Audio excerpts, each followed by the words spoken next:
Bonjour Alain Brunel. Bonjour. Alors ça se passe le 28 juin. Oui. Vous rendez aux urgences de Douai. Là, vous n'êtes pas du tout député. Et donc, vous simulez une douleur au ventre. Exactement. Alors ça s'est passé comme ça. Si vous voulez, il y a un an, j'avais visité déjà l'hôpital de Douai. Mais j'étais venu avec mon costume de député. Et en fait, on m'a caché la réalité. J'ai rencontré les personnels des urgences qui étaient en grève, en mouvement. Et je leur explique que je suis venu il y a un an. Oui, monsieur le député, il y a un an, quand vous êtes venu, on a remis en peinture. Quand vous étiez aux urgences, eh ben, on n'a pas mis les brancards, on les a cachés. Alors, j'ai dit, écoutez, je viendrai. Mais je ne vous préviens pas quand je vais venir. Et donc, je suis arrivé le 28 juin. Et vous n'ont pas reconnu?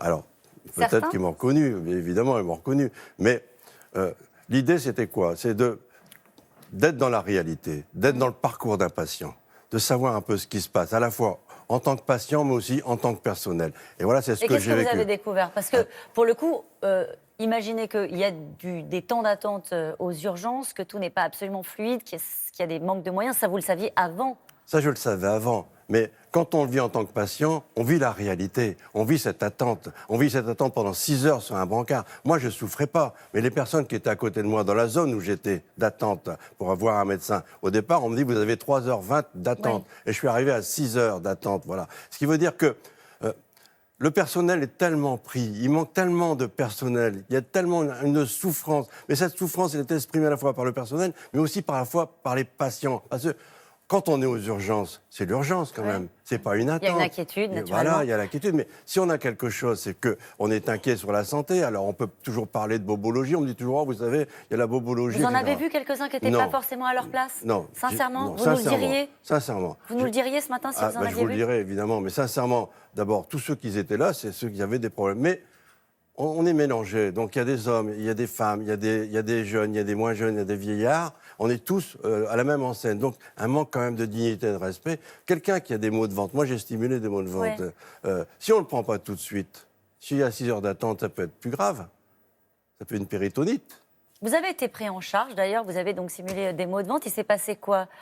Vous êtes resté 6 heures dans un couloir sur un brancard. Ça veut dire que les personnels n'ont pas pu correctement s'occuper de vous? C'est souvent ce qu'elles dénoncent d'ailleurs, en disant on est en grève parce qu'on ne peut plus faire correctement notre travail. Exactement. Les personnels sont dévoués. Moi, je le dis toujours. S'il n'y avait pas de ce personnel aussi professionnalisé, aussi dévoué aujourd'hui, il n'y aurait plus d'hôpitaux. C'est eux qui font vivre les hôpitaux. C'est ça. Donc ce drame-là, je l'ai vécu, mais moi je suis qu'un témoin parmi l'ensemble des témoins. Parce que les patients qui sont là, les familles qui ont déjà vécu cette expérience, ce que je leur dis là, ils le savent. Qu'est-ce que vous voulez démontrer? Qu'est-ce que vous avez voulu dire? Un, qu'un député, ça sert à quelque chose? Ou deux, qu'il faut vraiment s'emparer de la situation des urgences? Eh bien, les deux à la fois. Un, qu'un député, ça sert aussi à quelque chose quand il se met sur le terrain et quand il se rend compte de ce qui se passe. Et comment il peut relayer en tant que député au niveau de l'Assemblée nationale et dans l'hémicycle, parce que j'ai déjà interpellé plusieurs fois la ministre pour dire, voilà, ça ne peut pas durer. Moi, je joue mon rôle à fond. Alors, ça ne veut pas dire que tous les députés doivent faire la même chose, mais moi, je l'ai senti comme ça. Pourquoi? Parce que les parlementaires communistes ont décidé, au mois de janvier 2018, de faire le tour de France des hôpitaux. Pourquoi? Pas pour dire, voilà, nous, on sait faire, on va vous dire ce qu'il faut faire, pour écouter. Et pour écouter ces témoignages, mais aussi traduire ces témoignages, notamment dans une proposition de loi. Voilà. Alors, moi, je dis à la ministre, ça ne va pas. Oui. Si vous voulez savoir. Elle le savait que ça n'allait pas, non? Elle le savait que ça n'allait pas, mais après, c'est une volonté politique. Est-ce qu'on fait, est-ce qu'on ne fait pas? Est-ce qu'on laisse pourrir? Parce que moi, dans les visites des hôpitaux, j'ai fait plus de 50, en ce qui me concerne, des hôpitaux et des EHPAD.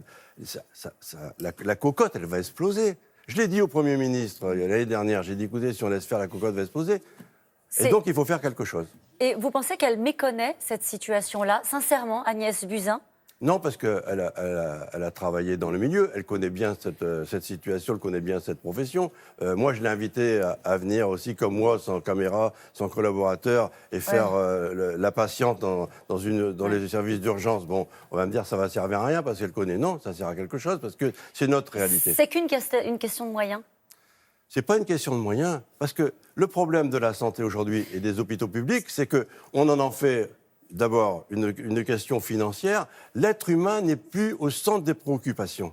Et donc, Pourquoi vous dites ça? Parce que les hôpitaux, maintenant, ça devient une gestion d'entreprise. Voilà.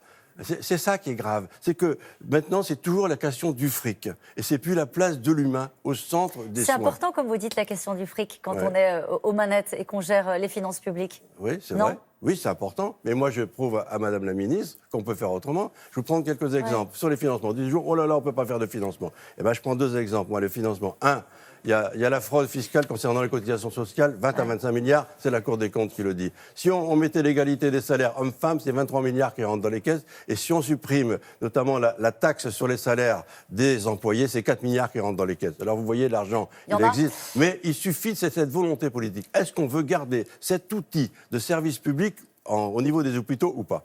Parfois, les professeurs aussi, donc les enseignants, les policiers racontent des incivilités, des violences. C'est aussi le cas des infirmiers. Oui. Est-ce que ça, vous l'avez vu ?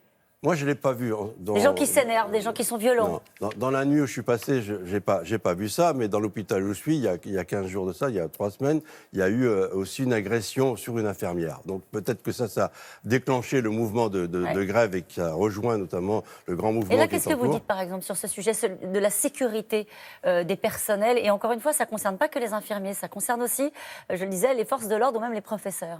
Oui, là c'est une question grave, c'est une question dramatique, et il faut essayer de trouver les causes aussi. Il faut travailler sur les causes, parce qu'on ne va pas mettre des agents de sécurité dans tous les couloirs, ça existe également, mais s'il y a une agression, pourquoi il y a cette agression ? Il faut savoir pourquoi. Quand quelqu'un est en attente, et c'est pas la raison, c'est pas d'agresser une infirmière, ça ne va pas arranger le problème, mais ça veut dire qu'il y a aussi une souffrance personnelle de ces personnes qui sont agressives. Voilà. Vous allez refaire cette expérience ailleurs, pour autre chose, je ne sais pas ? Je ne sais pas, mais des expériences, j'en ai fait beaucoup. Par exemple, au niveau de l'hôpital de Douai, on a fait une chaîne humaine qui a ceinturé l'hôpital de 700 personnes et j'ai lancé un slam sur l'état d'urgence au niveau de la santé. Un slam sur l'état d'urgence ? Oui.